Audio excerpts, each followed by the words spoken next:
The availability of your organization resources and membership is known to, would you say, most employers in the country? And for those who are listening this morning and may not know of it, I know they can go to Facebook and find you. That's easy. They could go to Google and find you. Is there a telephone number they can also use? 675-7388. 675 and that's 9388. Sorry, 675-9388. All right. Optimism. I want to close down now because I'm actually out of time, but let's talk about the feel of the ECA.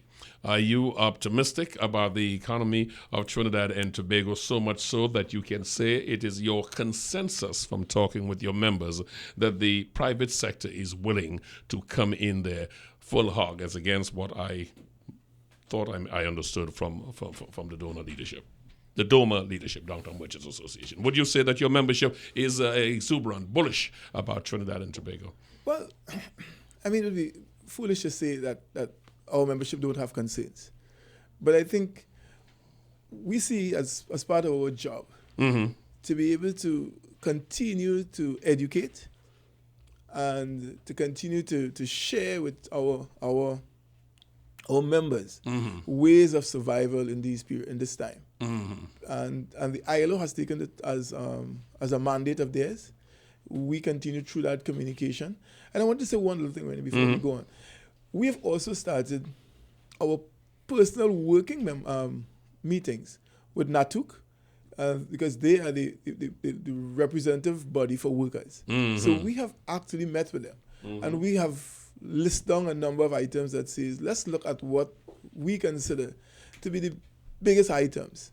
And then we could possibly sit with the government and engage them in having a conversation around these. So outside of all the other consultations, we have thought that we also needed to meet with them. You're a good dancer. And start having that kind of consultation. You're a good dancer. Thank you, sir. He just walked right around that question and just went his way. Okay. All right, Neil, Derrick. Geselle, I want to come to one thing with you, and I guess you'll throw it across to the dancer in just a minute. I say that in a nice way. I like him. The area of the opportunity coming out of Venezuela.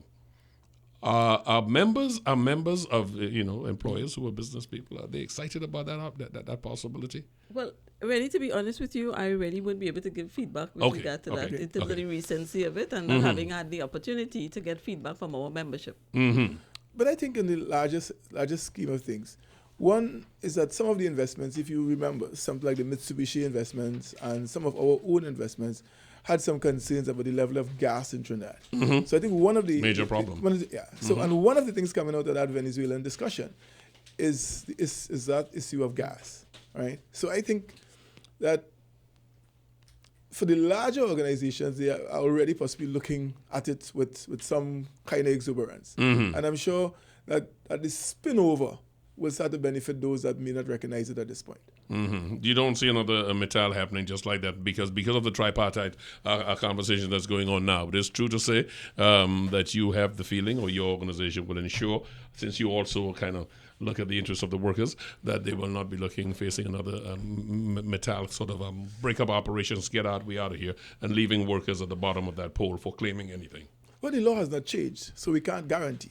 I'm asking if you feel optimistic. But I'm sure we could do it. I'm optimistic that with the conversations we're having, that we should have the employer bodies starting to get into serious conversation and trying to save their business. Yeah, I think it's about time that we all, you used the word before, we all become mature and realize that no one is going to do anything for themselves individually, for the nation collectively, if employers who your body represent are not in a meaningful, honest discussion with trade unions representing the workers and coming to an area of really showing what conflict resolution or having different interests and trying to find a median. It means that somebody's got to give something and somebody's got to give something. Nobody's going to leave it all that they have.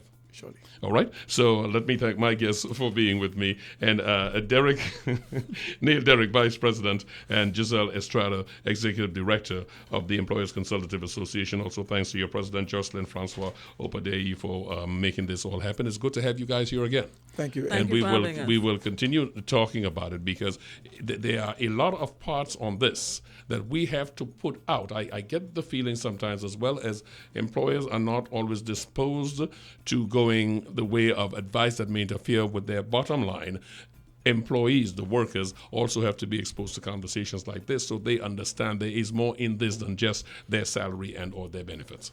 And we just need to make sure that they don't get short-sighted, so that what you look at is short-sighted gain against the longer-term survival of your organization. You mean for the employees, right. You mean to start adjusting their profit expectation? I'm sorry, that's not what you said, is it? I'm okay. thinking, I didn't think so. I was just general sense.